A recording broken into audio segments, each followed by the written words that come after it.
Welcome to Reading Inspires by Reading is Fundamental. I'm your host, Dr. Erin Bailey. This podcast celebrates the power of books and the joy of reading. In each episode, we talk with educators, librarians, families, authors, and literacy champions to explore one big question: what does reading inspire for you? Through stories, research, and real-world experiences from classrooms, libraries, and homes, we explore what literacy looks like and why it matters. Whether you're nurturing young readers, shaping learning spaces, or simply love a good book, we're glad you're here. Be sure to subscribe to get the latest episode. Let's get inspired. Welcome. Today, I am joined by Dr. Aimee Ketchum, who is a pediatric occupational therapist all the way from the NICU through high school and the founder of Aimee's Babies, and Dr. Crystal Luce, who is a former teacher, reading specialist, and administrator, and is now a professor of early learning and leadership at Westchester University. They co-host the Plant the Seed of Learning podcast, which I'll link below for you. And they've written this book right here, The Early Childhood Promise, Sparking Change for Parents, Early Childhood Professionals, and Policymakers, which is what we're going to talk about today. And I'll be sure to link the book in the show notes for you as well. So welcome, Aimee and Crystal. Thank you. Thank you so much for having us. We're Yeah, excited to be here today and especially to support Reading is Fundamental. We love Yes. it. We love the organization. amazing. Thank you. So this is a topic that I am so passionate about, not only because my background is also in early childhood, but because I'm a parent to three children, 5 and under, 1, 2.5, and 5 years old. So your book speaks to me on a very deep level. So I'd love to start out. Can each of you just share a little bit about your professional Wow. journey, what led you to co-author this book together, and how does the mix of having an occupational therapist and an early childhood educator bring together literacy and the message around this book? So we can start with you, Aimee. Yeah, so Crystal and I like to often say that we bring together the medical model and the education model, which are both really integral parts of the early child development because development and learning go hand in hand. You really can't have child development without early learning or vice versa. It's like mixing two colors of paint. They're just Mm, swirled together and they are integral to each other. So we bring two different aspects where I really look at sort of the health piece and the child development piece and what's going on in the brain. Crystal definitely focuses more, I'll let Crystal speak for herself, but the education piece, the early learning piece. So I think we really both complement each other really well. Yeah, so I will say first and foremost, literacy is always in the back of my head with everything that I'm doing because I'm a former reading specialist. So I've had training in that and having 4 kids of my own, 4 under the age of 5, all wow. I couldn't leave the house very much. So I did a lot of literacy activities with my kids, and it certainly paid off. I can tell you they all graduated. They were all at the top of their class. So I attribute that to reading and literacy.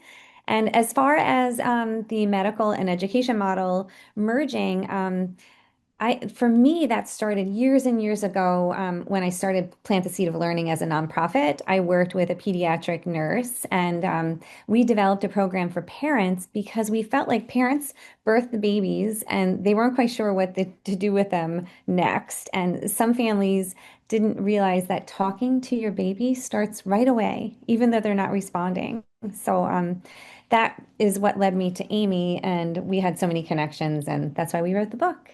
Yeah. Amazing. I can Yeah. relate to that so much. Like, even though I'm an educator and I have that background, I have an early childhood background, I know all the important things about talking to your baby. It wasn't something that came naturally to me, especially Oh, wow. not when I had the other children around, but when I was on maternity leave with any of my three children and it was just me and the baby in the house all day. I had to consciously remind myself, like, just narrate what you're doing, even if it's like, I'm walking down the stairs, I'm walking into this room. I like that was was kind of how I trained myself to do it because I would forget sometimes, even with a background in education. Mhm. I would kind of forget. I'd go into autopilot and I'd be having an inner dialogue with myself, and it's like, nope, just say it all out loud. It doesn't matter what you're saying, just say it out loud.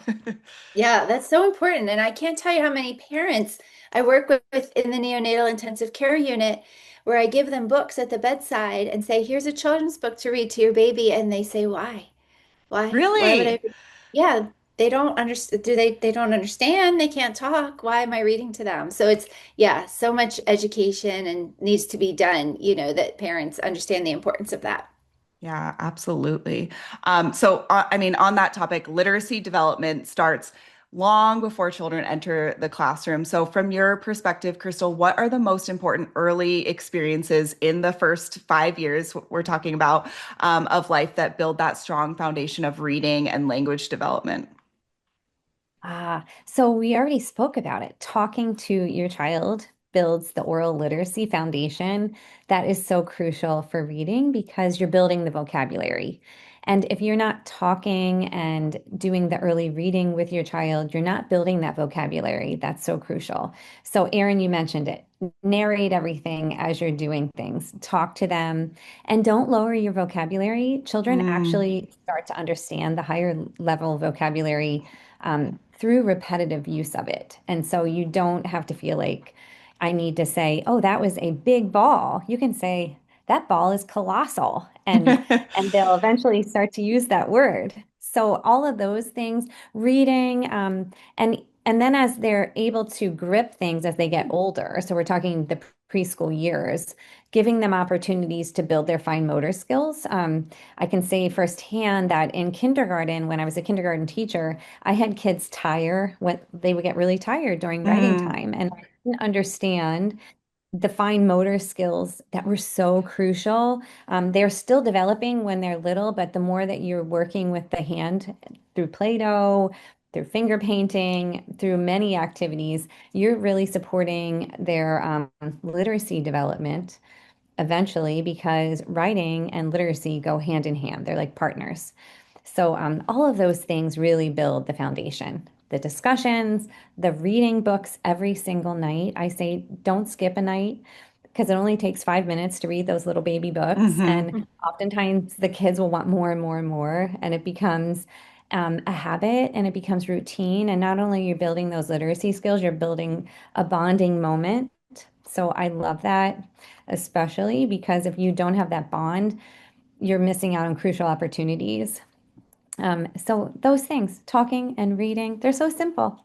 Yeah, I love the baby books too, especially the ones with real photographs in them. And I always tell families that I'm working with, you don't even have to read the whole book. Don't be stressed about the performance of reading from front to back. If you have a Yep. baby who keeps flipping back to the same page over and over again, that's okay. You don't even have to read all the words on the page. You can talk about the photographs or the pictures. Yeah. I love that advice. And true, the real pictures, babies love to look at pictures of other They babies. do.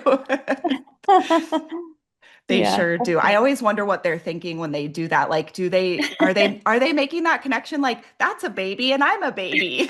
I know. I wonder the same thing. Yeah. So kind of you touched on this, Crystal, kindergarten readiness. It gets used all the time. You share a stat in your book that 40% of kindergartners are not ready when they enter the classroom. What is kindergarten readiness? What does that mean? When we're saying 40% of kindergartners aren't ready, like what does that look like? And why is this such an important predictor of long-term literacy success? Yeah, we're not even really so much talking about like knowing your alphabet and how to count to 10.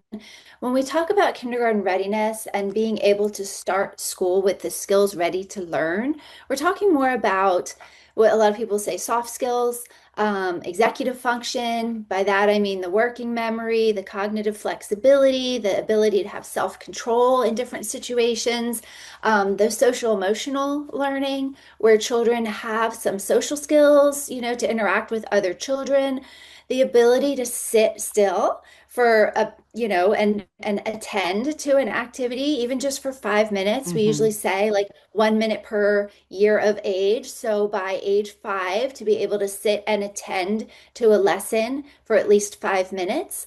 Um, to have some concept of like their own space, to not get into other children's space. So a lot of that sensory motor learning needs to have taken place where they sort of understand where their body is in space and have some coordination and control over their body. Just the ability to walk in a line and, not bump into their peers and cause everyone to get frustrated. um Understanding waiting their turn, raising their hand, those sort of skills of being a part of a kindergarten classroom is really important. Also, the motor skills that Crystal was talking about, the fine motor skills, being able to hold a pencil, being able to work the tools of the classroom, like scissors, having some scissor skills, which requires both dexterity and strength, coordination with both hands, that visual motor integration of being able to string some string through like a stringing card or string beads or do lacing and things like that. Those are all really important sort of foundational precursor skills for kindergarten. Think about one teacher, 25 children. If none of them can zipper their coats or tie their shoes or open their lunch containers, how much extra time that takes for the classroom teacher and how much time that takes away from learning. So that self-care is really important too. I worked in kindergarten, when I first started in the school system as an occupational therapist. I was in mostly kindergarten classes and children wetting their pants because they couldn't undo their snaps and Mm. buttons. Mm. So just thinking of things like that. Also, those sort of early learning foundational skills of understanding language and directionality. Like if we say we're going to draw a letter T, put your pencil at the top of the paper. Do they know where the top is? Do they know what it means to say draw a line down? So giving them that language and having sort of those core concepts. Um, Understanding going into kindergarten is really beneficial too. So there's a lot of very sort of nuanced aspects to kindergarten readiness that don't require the parent to drill them with flashcards, but require life experiences and lots of opportunities to play with different things and different sensory experiences and go to museums and go to please touch museums and go to parks and use their body and, the full body movements and the fine movements and just having those experiences with other people and other children where they get that social interaction as well that's going to prepare them to be in a classroom with other children and also endurance to get through the entire school day. Yeah, I love the example, especially of putting on their shoes. It was something I experienced when I taught in Hong Kong because I was a teacher at a IB PYP school, and in Hong Kong, um, there is a practice. It's a cleanliness practice where you have indoor shoes and outdoor shoes. So the Uh-huh. children, starting at age 2, when they start formal school there, they have to, when they come in the morning, there's a little area for their shoes, and they take off their outside shoes and they put on their inside shoes. And then as the teacher, we also help them do that before they get ready to go home. So it's it's the morning session and the afternoon that they're changing their Right. shoes. And in the beginning, as a teacher, that was so much work, like 22, 23 children trying to help them all put their shoes on. And I think like from a parent perspective, you only have one or two or Crystal sometimes four, and you can quickly put on everybody's shoes. But I quickly saw like, wow, there is something here. And it's like to your point, Crystal, it's strengthening those same hand muscles that they're later going to use to write. And I will Yeah. say my kindergarten students in Hong Kong had very nice handwriting. And I wonder if there was a connection there. Oh, Interesting. definitely. Yes. And handwriting's so crucial. That is really coming back into the school system. We let it go for a little Hmm. while, but coming Yeah. back, thankfully. And I appreciate the way you shared it doesn't have to be flashcards. We're not talking about kindergarten readiness in terms of like we're drilling you on your numbers. You're expected to show up day one, being able to count, knowing the alphabet. It happens through play, right? So your book highlights that too. There's a lot of academic pressure right now, testing pressure. Why is play so important for building up these skills like comprehension, creativity, and social emotional skills? Well, first of all, I love how we're talking a lot about parents and how parents are really the child's first teacher. And what happens at home is a lot of play. And so as children transition into the formal school setting, they're used to play. And so it's really nice for the child and important that they continue that play. And what research is finding is play is so fundamental for so many things, mental health, self-regulation. All of these things are crucial, and it's also building, the 5 C's, the critical thinking, the communication, the collaboration. When you think about play that's happening in school systems, whether it's kindergarten, first grade, second grade, even third grade.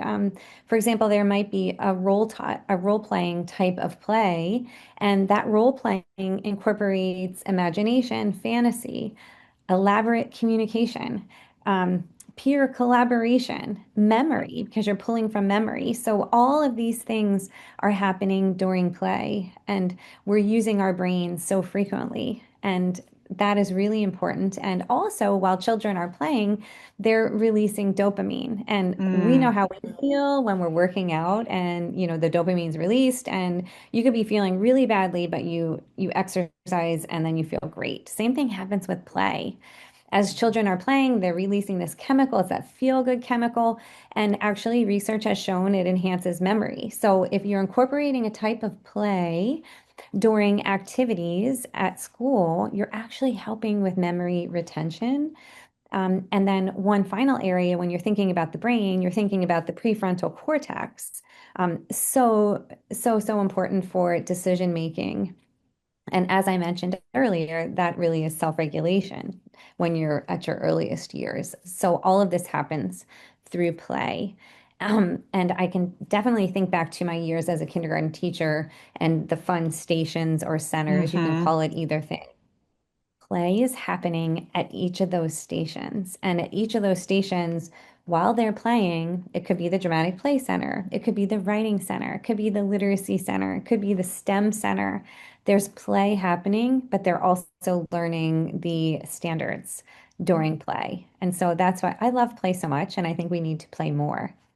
Yeah, it's really Yeah. important. I've brought this topic up to quite a few guests on the podcast. We're very heavily steeped in the science of reading, right, movement right now, and you call it learning sciences in your book too, which I appreciate because it's more than just the science of reading. It's really like the science of learning. But there seems to be some kind of notion that science of reading or science of learning and play do not go hand in hand. That one is like direct instruction and the other one is more inquiry and play based. Like, what are your thoughts on that?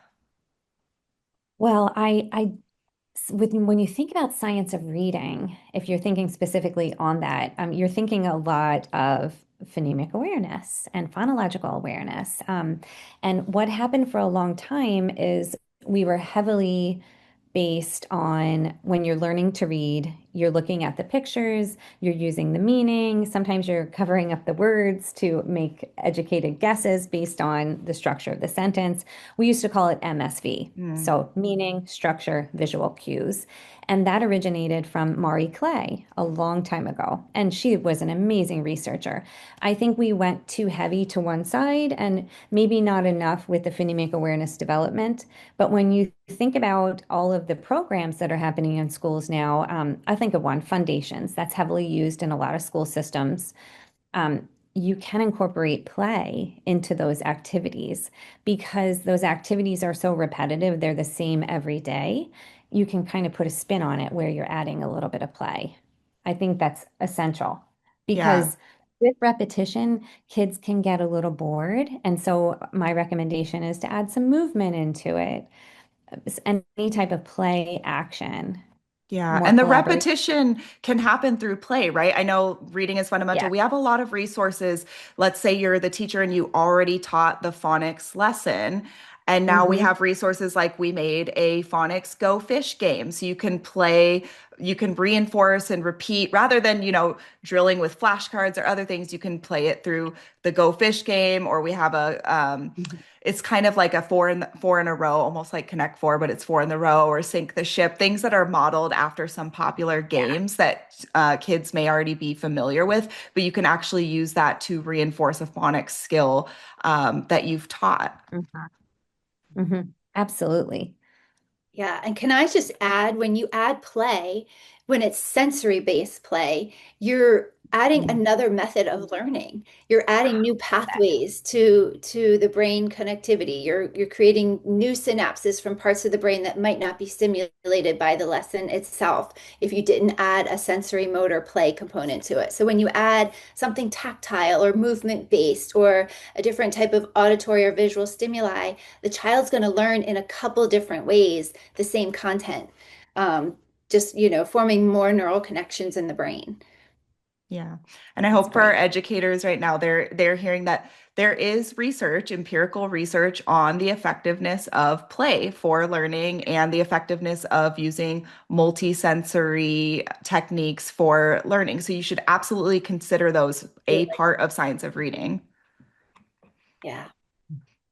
So Crystal, you said something and my mind lighted up. You said dopamine, and I automatically thought of screen time because it's very controversial, but I often refer to screens as dopamine factories. But Yeah. that's a big concern for parents today, and maybe a little controversial. I've talked about it on the podcast quite a bit, and you know my stance on it. But what does the research tell us about how excessive screen time can impact early language and literacy development? And what are some healthier alternatives for families that they can incorporate in home? Oh, I know Amy and I are both, well, we're also passionate about this topic and what it has done in education. I truly think screen time has impacted test scores because we're more focused on screens than ever rather than reading books. Sometimes we're just using screens to read, and there's something about the paper book that's different. Our brain's processing it differently. But in our book, we do talk about several studies, if you love research. One in particular took place in Japan, and they looked at the prefrontal cortex and what was happening during screen time, in particular with a tablet, because our Mm, youngest learners are often on tablets. And we think, oh, tablets, okay, they're moving, they're interacting. However, this is often passive interaction with the screen. And so, the study in Japan found that 1-year-olds, and I'm looking at the book because I don't want to misquote this, 1-year-olds who are exposed to screens for more than an hour each day, which is pretty easy to do because we're all busy people, um, they had more developmental delays than those who experienced screen-free playtime. wow. So playtime, and we'll go back to play again. It's really important in those younger years that they're using their imagination and they're not relying on the screens because the screens become the imagination for the child. And we don't want that. We want them to develop those critical thinking skills that come without screens. Then there are also, they looked at delays later at age 2 and 4 years of age. And so the same study tracked kids further on, and they found additional delays in communication, gross motor, fine motor, problem solving, and social skills. And if you think about screens and what they do, kids aren't using their hands, which are so important, and we need it for development. They're not communicating. Like if you watch a child at play, even if they're playing by themselves, they're communicating with the dolls or the cars or the Mm, action figures. It's the best thing ever. I love it. Um, so they're not developing those communication skills, even with their peers, because usually when you're interacting with a screen, it's you and the screen. And we talked about problem solving. Screen time doesn't always allow the intricate problem solving that takes place in play. Let's think about STEM play and what happens when children are building blocks. Sure, they can do puzzles, they can build things on screens, but it's not the same as interacting with the actual things because they're not getting that three-dimensional interaction. Mm, that So goes back to I the like, fine motor. yes, everything keeps And coming the back to and the those gross motor, if you're basics. swiping on a screen, you're not Yeah. developing your leg muscles, your upper arm muscles. Yes. Exactly. Yeah. So we do talk about in our book the categories of screen time. And so I think this is important for parents to understand. We all use screen time. But when you think about screen time, there's just the passive interaction with screens, not the best. Interactive is when more for gaming. So when kids are playing games, and we like to have kids play alphabet games or whatever. That does happen a little bit. Um, Communication area of screen time happens, like right now, we're on Zoom. That isn't the most terrible thing. But then content creation. And so this is a little higher usage in the screen setting. And so they might be creating art on the screen. And sometimes that's beneficial for children. I guess if you're going to do screen time as parents, I would say make sure it's interactive, like you're sitting there with a child and you can talk about it and what's happening during screen time. We always say, Aimee and I always say, parents are really busy. And so we understand because we've been there. My kids watch TV. I put them in front of the screen because I had to do things sometimes. Um, just keep in mind how much screen time they're getting, and they're continually um, adapting how much screen time children should Hmm. have. Yeah. Um, the Academy of Pediatrics is looking at that continuously because we're researching it more. And I know even in the school systems right now, they're rethinking screens, and some schools are getting rid of them totally. We're moving, or should I say, the pendulum is swinging back to the old ways. Before, schools were rushing out to buy screens for students because we felt we had to keep up with technology. But now we're starting to move the other way because we've witnessed what has happened as a result of screens. Yeah, So absolutely. I would say for parents, putting a book in a child's hand is the best thing you could do for them, or something they can manipulate with their hands. A couple questions on that. Does the size of the screen matter? Like your example of what TV or watching a movie, that's like on a larger size. Is that better than, say, a tablet or a phone? Oh, I love this question. Um, Maybe Aimee can answer this, but I will say this. Bigger screens, and you think about TV programming. One thing that's really important when I don't know if the screen size matters, but the content is what matters. Mm, So think about the content and think about what children are watching. And if it's like really quick, quick, quick, quick, that is really interfering with children's attention spans. And so technology has really affected, and screen times, attention spans in the classroom. So it's not that children can't learn, it's that we have to teach in a different way to to accommodate student attention spans in the classroom setting today. And so when you think about little kids programming, think about the different shows. Bluey is much more slower hmm. moving than some of the other children's programs where it's like really fast and switching and switching. So that would be my only suggestion. I don't really know about screen size and how that affects the eyes or anything of that nature. The Yeah. only thing I've read on that topic is larger screens facilitate easier co-viewing, where a parent or Mm. sibling could potentially watch um, a program with a child that would, be a more something that would be more preferable of like a slower pace, not the fast cuts, and something that would tell a story from start to finish would be considered more of a preferable program to watch with a child. And then also have that co-viewing versus where they're just on a screen and they're kind of in their own little world and you can't really even get in there and watch with them. So larger Mhm. screens could facilitate a little more co-viewing where you have that shared experience and you could ask questions about what do you think is going to happen next, or even pause it or refer to it later to have a conversation. So there could potentially be some benefits to a larger screen just on that vein. Yeah, you almost answered my other follow-up question perfectly. So am pretty anti-screens, as you can tell. I don't use them with the younger two, except with the 2.5-year-old, we do look at photographs together. Yes. And I see that as kind of a literacy activity because Mhm. his school, his daycare will send photographs of what they did Yep. throughout the day. And so then he and I will look at them together, and it's really sweet because he can name all of his classmates, and then I'll Yeah. be able to ask him questions about his day and what they were doing in that activity. And I see that as like practice with his language skills, storytelling, like beginning, middle, end. I And that love is a that. higher quality use of screens. Yes. Absolutely. Yeah. I think that's really important because oftentimes when those younger kids come home from school and you say, "Hey, what did you do today in school?" And they'll say, "I don't remember." What? So I love the Nothing. co-discussion with the pictures. I think that's an incredible idea and very beneficial. Yeah, yeah. And the other thing is, the 5-year-old, she's been doing imaginary play for many years now. The 2.5-year-old, he's just starting. And I noticed, same to my daughter, his first imaginary play is playing school, and he'll be in the role of the teacher. And very similar to looking at the photographs, the first thing he does is like take attendance, and he'll have a little, pretend clipboard and be rattling off the names of his classmates, and Remy's not here today, and so and so's not here today. I love that. I love how they're pulling from memory, which Dramatic is play. so Yep. amazing Yep. and so important. We love it. Yeah. Yeah. But yeah, it's exactly what you said.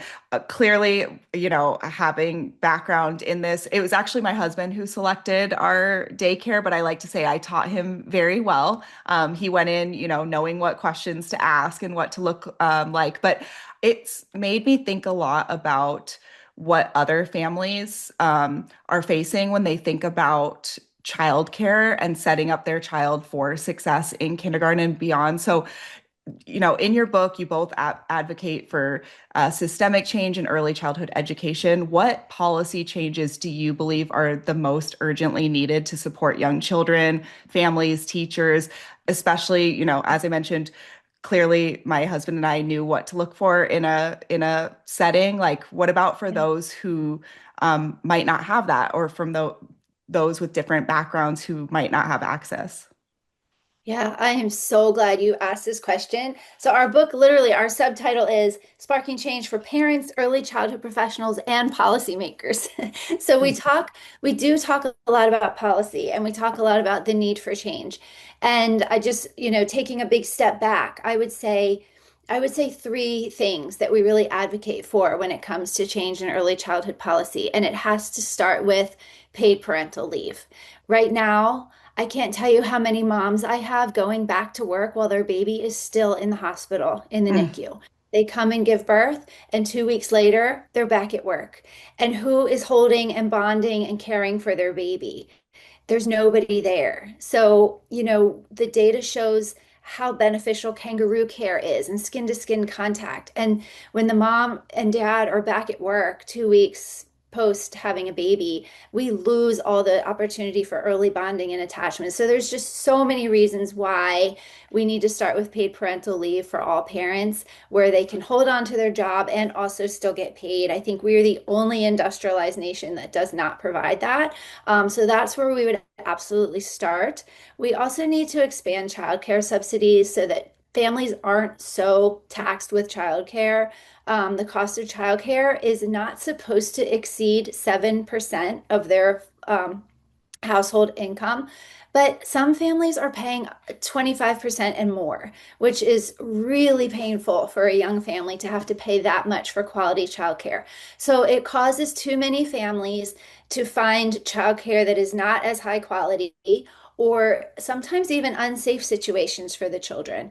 It causes parents to sometimes have to work from home or jeopardize their job, which jeopardizes the workforce. So again, tons and tons of reasons why, but we really need to think about expanding childcare subsidies and better supporting parents in childcare so that they can go work and continue to boost the economy. The third thing I would say is we need to really look at universally accessible quality pre-K. And there are a lot of families that simply can't afford that. And they may not qualify for Head Start or pre-K counts where the threshold for income is actually very, very low. So there's a lot of families in that gray area where they don't qualify, for the lowest subsidized opportunities, yet they're not able to afford quality childcare where they might find it like a private preschool or so forth. So a lot of families do get this through childcare, but again, if it's quality childcare. So, we come back to all the issues of the underpaid childcare providers and the cost of overhead for childcare. So, I would say, those are the three big things that I think we really need to consider because we need to focus the funding on 0 to 5 because we know Hmm. that's the foundational time and that's when, these things are so important in those early years. So that's what we discuss in our book, and that's what we would really come back to. Gosh, I could not agree more. And I live in California, so we do have paid family leave here. We also have universal pre-K. So you know, acknowledge that I'm speaking from a position of privilege here, but it does work. I really hope that we can get better policy for birth to age 5. It's so needed. Yeah, we need all states to have the same Yeah. opportunities for their youngest Americans. Exactly. If only.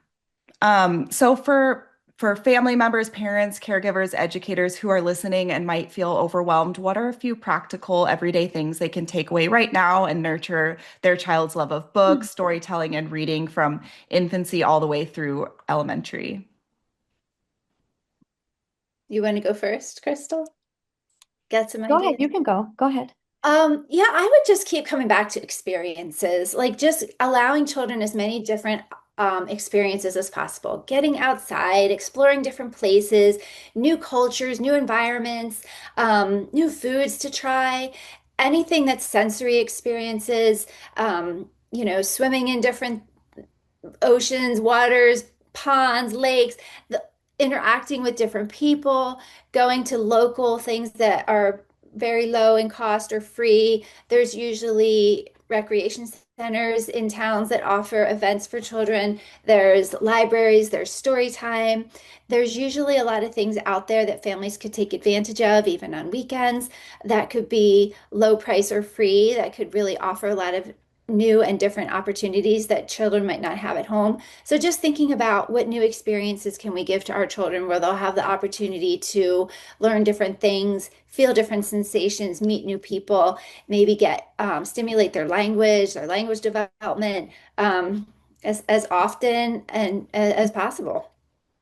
And if I would give a tip, I would suggest the car is one of the best places for learning Mm. because as a mom of four, I was driving constantly to different things. Because once one child is old enough to start attending sports or dance or music lessons, you have the other kids that are coming along. So we did a lot of learning activities in the car. And then I also had a special bag that I would bring along everywhere I went and I would put different things in it. So it was always a surprise as to what was coming out.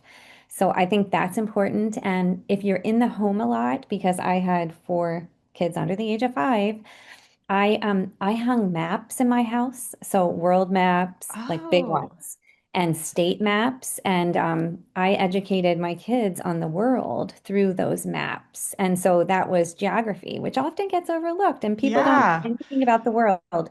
And so we would play find the, different states, different countries, then we talk about what happens in that country. And so, you're developing that. And I will say, two of my kids won geography bees because so That's so funny. great. Yeah. Globes are great too. Hmm. Children love globes. Yeah. Yeah. Yeah, we Oh. were at home yesterday actually with all the kids and they discovered a globe. And my husband gave it a little spin and said, point your finger on it and that's where you get to go. And my daughter had her finger on Reno, Nevada, which isn't too exotic and isn't too far away from us. That's true. What a great trip. I love it. That's so fun. Uh, But I love that, Crystal, because I think we don't do enough geography, and especially I'll admit it, I'm not good at directions, and it's probably because I use the GPS on my phone, but I truly think like travel and exploration, that's the best form of education. So if you can start by just exploring a map, that's a great way to do that. yeah. Yeah. You're fun. Well, Easy. I always end by asking guests, what does reading inspire for you? Oh, so is this us personally or Yes. for children? Okay.